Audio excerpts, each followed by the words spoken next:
Hello everyone, welcome to Economics and Banking classes by कीर्ति गोयल।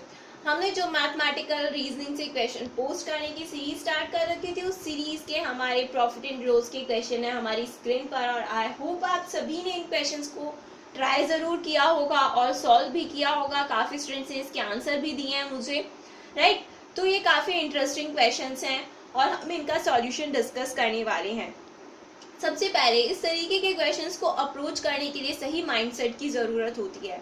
सही mindset क्या है? वो ये है कि एग्जामिनर को ये पता है कि आप ग्रेजुएट और पोस्ट ग्रेजुएट स्टूडेंट हैं, तो ये तो बिल्कुल पक्का है कि वो आपकी 8th 9th और 10th की मैथ्स को कभी भी एनालाइज नहीं करना चाहेगा। उसका मोटिव वो बिल्कुल नहीं है। तो ये क्वेश्चन मैम 8th 9th की मैथ्स से उठाए गए हैं। तो अगर ये क्वेश्चन वहां से उठाए भी गए हैं तो एग्जामिनर चाहता है कि आप इन क्वेश्चंस को कौन से डिफरेंट नजरिए से देख सकते हैं। आपका एक अलग नजरिया वो इन क्वेश्चंस को देखने का परखना चाहता है, जिसे हम कहते हैं एनालिटिकल एबिलिटी। ताकि वो ये समझना चाहता है कि आप इस क्वेश्चन को कितना अच्छे से समझ पाए हैं, आप इस क्वेश्चन को कितना अच्छे से कितने कम टाइम में सॉल्व कर पाते हैं।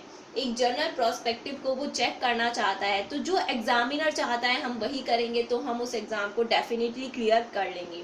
तो चलिए हम क्वेश्चन को चेक करते हैं। A trader sold an article at profit of 20%। उसने कहा है कि एक ट्रेडर है, वो एक पर्टिकुलर आर्टिकल, कोई भी प्रोडक्ट, कोई भी गुड हो सकती है, उसको सेल कर रहा है 20% प्रॉफिट के ऊपर। ठीक है। Next information, had he brought that article at 60% less price.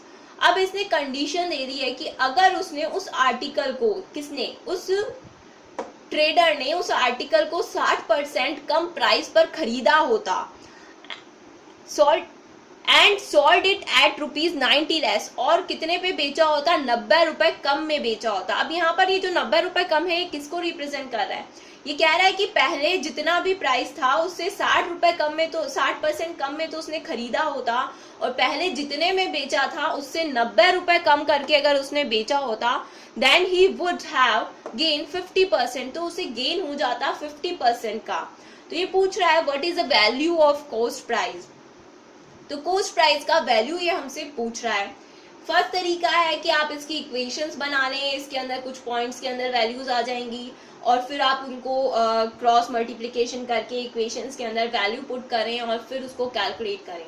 अगर आप वो कर पा रहे हैं बहुत अच्छी बात है। अगर आप वो नहीं कर पा रहे हैं, उसमें आपका टाइम ज़्यादा लग रहा है, तो जो मेथड मैं आपको बताने वाली हूँ आप उसे फॉलो कर सकते हैं। चलिए सबसे पहले हम क्या करेंगे, हम क्वेश्चन के अंदर जो इन्फॉर्मेशन गिवन है वही लिखेंगे और कुछ भी नहीं करेंगे। तो यहाँ पर सबसे पहली चीज मैं बोल रही हूँ कि जो इसका सीपी है, फर्स्ट इन्फॉर्मेशन के अकॉर्डिंग मैंने इसका सीपी अज्यूम कर लिया है 100x, यानी कि x एक ऐसा फैक्टर है जो कि 100 का मल्टीपल है। मेरे हिसाब से मैंने अज्यूम कर लिया है। आप यहाँ पर कुछ भी अज्यूम कर सकते हैं, 100, 200, 50, 90, एनीथिंग, पर 100 कैलकुलेशन के पॉइंट ऑफ व्यू से काफी इजी रहता है, तो मैंने 100 अज्यूम कर लिया है। ये इसका सीपी है। अब यहाँ पर इसने बोला कि प्रॉफिट कितना है, 20% है, तो 100 का 20% कितना हो जाएगा, 20x। ठीक है, आई होप यहाँ तक कोई प्रॉब्लम नहीं है। तो मेरा सेलिंग प्राइस कितना हो जाएगा, जो क्या होता है selling price, CP plus P, ये हमारा सेलिंग प्राइस होता है। तो ये सेलिंग प्राइस होता है, तो ये कितना हो जाएगा, 120x हो जाएगा। यानी कि ये क्या हो गया, मेरा फर्स्ट पार्ट कंप्लीट हो गया है। अब इसने बोला है सेकंड पार्ट में इसने कुछ अजम्पशंस बताई हैं। क्या बताई हैं?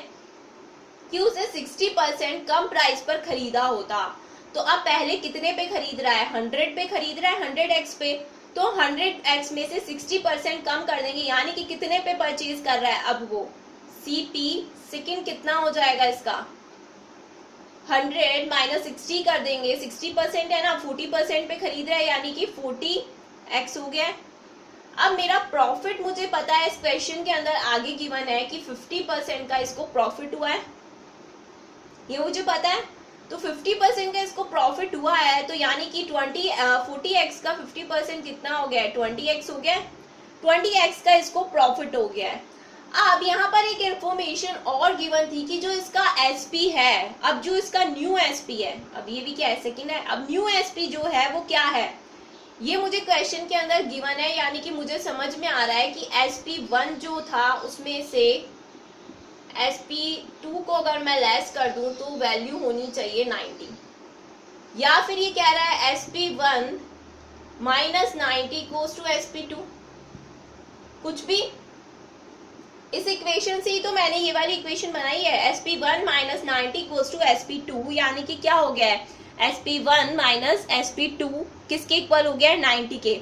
ये मुझे कंफर्म इक्वेशन पता है जहां से मैं ये पता कर पाऊंगी कि ये एक्स फैक्टर जो कि मेरे 100 का मल्टीपल है ये कितना है, जिससे कि मुझे क्या पता चल जाएगा, मेरा कॉस्ट प्राइस पता चल जाएगा। तो यहाँ पर जब ये इंफॉर्मेशन आपको समझ में आ जाती है, ये क्वेश्चन तभी सॉल्व हो जाता है। जैसे ही मुझे इंफॉर्मेशन पता चली, मैंने लिखा SP2 मेरा कितना है, इन दोनों को मैं ऐड कर दूंगी, कितना हो गया है, 60x हो गया है। अब जैसी इंफॉर्मेशन क्वेश्चन के अंदर गिवन है वो क्या है कि SP1 minus SP2 equals to 90, तो अब मैं यहाँ से देख लेती हूँ कि मेरे क्वेश्चन में क्या आ रहा है, SP1 minus SP2 equals to कितना आ रहा है, 120x माइनस 60x, कितना हो गया, ये 60x हो गया है। अब मेरे क्वेश्चन के अकॉर्डिंग 60x की अब यहाँ पर ये तो हमें क्या गिवन था, क्वेश्चन के अंदर गिवन था, और ये क्या है, ये मेरी कैलकुलेशन के अंदर वैल्यू आई है, यानी कि जो मेरा ये x फैक्टर है ये यहाँ से मैं फाइंड आउट कर सकती हूँ कैसे कि 60x इक्वल्स टू 90 है। ये दोनों इक्वेशन एक ही बात कह रही है ना, लेकिन ये मेरी कैलकुलेशन से आया है और ये क्वेश्चन के अंदर गिवन था, तो इन दोनों को मैं इक्वल कर सकती हूँ। जैसे ही मैंने ये किया, मेरे x की वैल्यू कितनी आ गई, 90 डिवाइडेड बाय 60, राइट। और मुझे क्या पता करना है, मुझे पता करना है ये वाला CP, ये वाला कॉस्ट प्राइस मुझे पता करना है, यानी कि ये 100 की क्या जो ये मल्टीपल फैक्टर है इसकी वैल्यू मुझे पता करनी है। तो मेरे पास x की वैल्यू कितनी आ गई है, 9/6 आ गई है। जैसे ही मेरे पास x की वैल्यू 9/6 आई है, मैं यहाँ पर वैल्यू पुट कर सकती हूँ, और जैसे ही मैंने यहाँ पर वैल्यू पुट करी, ये कितना आ गया, 150। तो ये 150 क्या है, ये मेरा आंसर है, ऑप्शन नंबर 3 करेक्ट हो जाता है इस पर्टिकुलर क्वेश्चन के लिए। आई होप ये क्वेश्चन आपको समझ में आया होगा, काफी इंटरेस्टिंग क्वेश्चन था, बस एक रिलेशन फाइंड आउट करने की देरी थी, फिर ये क्वेश्चन जल्दी से सॉल्व हो जाने वाला था, राइट। चलिए देख लेते हैं हमारा क्वेश्चन नंबर 2 क्या है। क्वेश्चन नंबर 2 काफी इंटरेस्टिंग है। ये क्या कह रहा है, by what fraction selling price SP must be multiplied to get the cost price CP if loss is 20%। तो यहाँ पर हमें लॉस परसेंटेज गिवन है और ये पूछ रहा है कि सेलिंग प्राइस को हम किससे मल्टीप्लाई, किस फ्रैक्शन से मल्टीप्लाई करें कि हमारा कॉस्ट प्राइस आ जाए। अगेन जो कि मैंने अभी आपको बताया था, मैं क्या अज्यूम करूंगी, मेरा कॉस्ट प्राइस मैंने अज्यूम कर लिया है 100, और मैंने मान लिया 100 अगर मेरा कॉस्ट प्राइस है तो मेरा लॉस कितना है, 20% यानी कि 20। तो मेरा सेलिंग प्राइस कितना हो जाएगा, 100 माइनस 20, 80 मेरा सेलिंग प्राइस हो गया है। अब इसने कहा है कि मेरे सेलिंग प्राइस को मैं कौन से फ्रैक्शन से मल्टीप्लाई करूं कि मेरा कॉस्ट प्राइस आ जाए, यही बोला है। तो यानी कि 18 multiplied by x equals to 100, यही बोला है इसने। ये एक अननोन फ्रैक्शन वैल्यू है जो कि मुझे मल्टीप्लाई करनी है, तो यहाँ पर मैं इस वैल्यू को सॉल्व कर लूंगी, इक्वल्स टू 100 डिवाइडेड बाय 80। तो मेरा फ्रैक्शन कितना आ गया है, 5/4। 5/4 मेरा ऑप्शन नंबर A था, जो कि करेक्ट हो जाता है इस पर्टिकुलर क्वेश्चन के लिए। काफी इजी क्वेश्चन था, आई होप आपको समझ में आ गया होगा, राइट।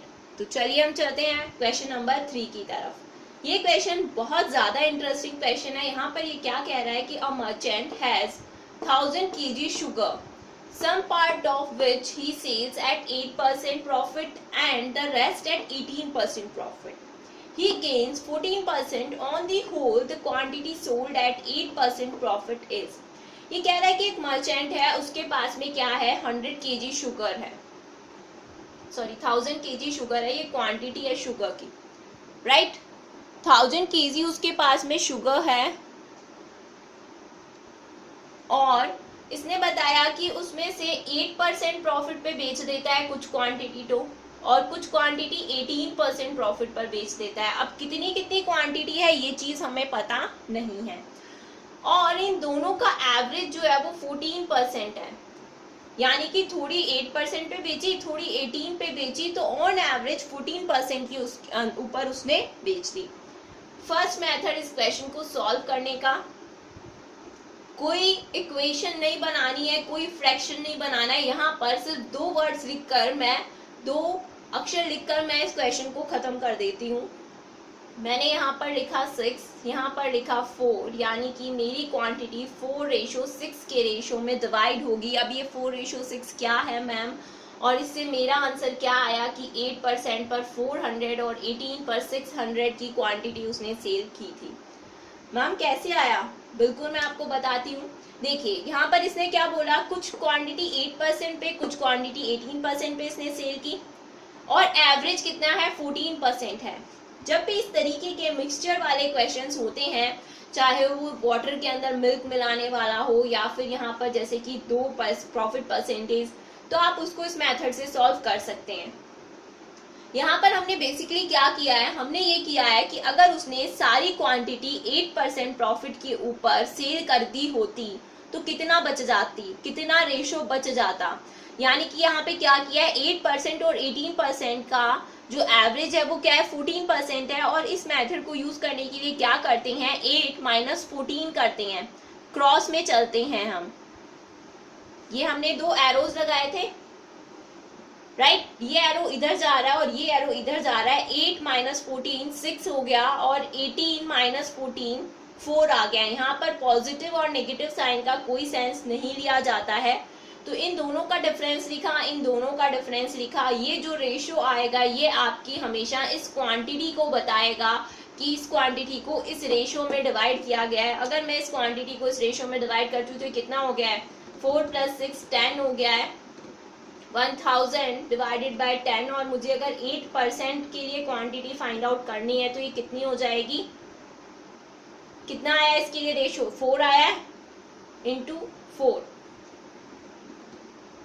ये कितना हो गया है, 400 हो गया है, जो कि 400 kg मेरा 8% प्रॉफिट पे बेचा गया था, और 18% प्रॉफिट पे मेरा कितना बेचा गया था, इसका कितना है, 6 है।